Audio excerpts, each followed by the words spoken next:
Hello everyone, welcome back to the channel.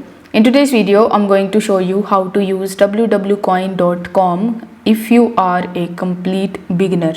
So first of all, we will start by creating our account at wwcoin.com. For that, you need to open your web browser, and here in the search bar, you need to simply search for wwcoin.com. Now, once you are on Wwcoin, you need to tap on the profile icon in the top right hand corner of the screen, and afterwards you will see a register option.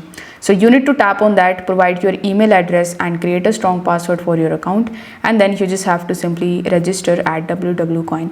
Now, once you successfully log in with the help of your registered credentials, the interface or the home page of Wwcoin will look something like this. Now over here you will see a bunch of different pairs that you can trade easily, but you will have to first of all deposit some money in your account. For that, simply tap on the deposit option that you see on the home page, and after that you need to select your currency. So tap on this drop down menu and then select which currency you want to recharge, and you can even just save it as the QR code. After that, you need to just copy that address, and from your favorite exchange you will have to send the USDT or any other crypto that you want to use at Wwcoin. And once you have the money, now on the home page you can select the pair in which you want to basically trade. Let's say I want to trade in Doge USDT. So after tapping on it, you will have to select whether you want to trade it in futures or perpetuals. So you can select it by tapping on that option. So I'm going to give you the review of both of these options one by one. So once you select futures, you will be able to basically do the futures trading, and perpetual also works as the future trading, but it is a little bit different.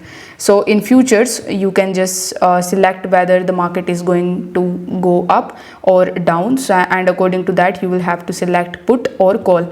If you think that the market will come down, you will have to select put. If you think that the market will go up, you will have to select the call option. So this way, based on your trading skills, you can just apply your trading skills on the charts, and then you can select how you want to play with it. If you select the perpetual option, so you need to tap on the perpetual one, and after that you need to select whether you want to long or short in that trade, and you will have to also enter the amount of risk that you want to put, or the amount of quantity that you want to put in that particular trade, and then you can just buy long or you can buy short.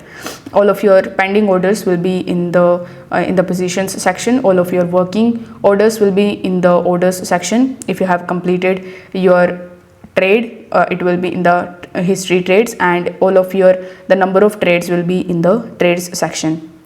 If you go on market, you will see only two markets that you can trade at Wwcoin. It is futures and perpetuals. If you go on assets, you will see all of your assets here, all of your money that will show here, and the changes will also be appear here. So this way you can start using Wwcoin.com if you are a complete beginner. Now before concluding this video, I would like to mention that this video is for educational purposes only, and I'm not affiliated with Wwcoin.com or any other websites. So before actually using these types of exchanges, always do your own research. This is not a financial advice. If this video helped you out, consider subscribing to this channel and liking the video. Thanks for watching.